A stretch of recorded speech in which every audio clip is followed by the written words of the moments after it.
Communiquer à distance avec clarté et impact constitue une vraie compétence. Et plus que jamais, vous en avez besoin à la fois pour vos interactions individuelles avec un client ou un collaborateur et pour animer votre équipe. Mais attendez-vous à vous heurter à ces deux écueils majeurs. Le premier écueil, c'est le manque de signaux. Même en visioconférence, nous manquons de signaux non verbaux. Nous manquons d'informations pour faire passer nos émotions et pour décrypter celles de notre interlocuteur. Et ça finit par générer des incompréhensions, des malentendus. Votre message passe mal, il n'est pas retenu, votre touche d'humour tombe à plat. Comment compenser ce manque de signaux? Vous avez deux façons d'y parvenir. La première façon, c'est d'être vigilant au contenu de votre message, à sa clarté. Cherchez à être le plus clair et explicite possible. La communication à distance ne permet pas l'ambiguïté ou le second degré. Et si vous avez l'impression d'en faire trop, de vous répéter, c'est plutôt positif, a priori vous êtes sur la bonne voie. La seconde façon, c'est d'intégrer davantage de signaux non verbaux. N'hésitez pas à surjouer, à utiliser la gestuelle. Et par exemple, faites en sorte que vos mains soient visibles et pas seulement votre visage. En effet, nos mains viennent soutenir notre communication et transmettre nos émotions.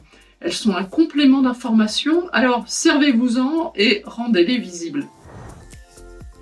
Le second écueil, après le manque de signaux, c'est le déficit d'attention. Très rapidement, par rapidement j'entends une dizaine de minutes, l'attention de votre auditoire décline et vous allez vous retrouver bien seul à monologuer pendant les 50 minutes qui restent. Alors, pour limiter cette baisse d'attention, jouez pleinement votre rôle d'animateur. Ça veut dire qu'il faut être réellement actif, voire hyper actif, dans la régulation des échanges. Interpeller les plus silencieux, passer explicitement la parole entre les participants, gérer, voire limiter les temps de parole, poser des questions. En bref, prenez la pleine et entière responsabilité de l'animation et ne comptez pas seulement sur la régulation du groupe. Deuxième astuce, utilisez toutes les fonctionnalités de vos outils à distance. Utilisez les sondages pour faire voter sur vos idées, faites réagir vos collaborateurs à des propositions par des emojis. En bref, aidez-vous de la technique pour varier vos modalités d'animation et ainsi conserver l'engagement de votre auditoire. Et enfin, troisième astuce, faites court. Vous le savez, on a tendance à programmer des réunions d'1h à 1h30 parce que c'est un peu le format par défaut de nos agendas. Sortez de cette habitude, c'est trop long. Privilégiez plutôt des durées de 30 à 40 minutes maximum et vous gagnerez en efficacité.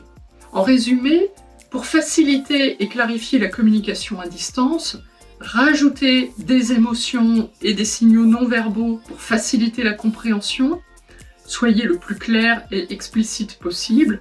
Prenez l'entière responsabilité de l'animation de vos échanges, variez les modalités et enfin, n'hésitez pas à sortir des formats habituels.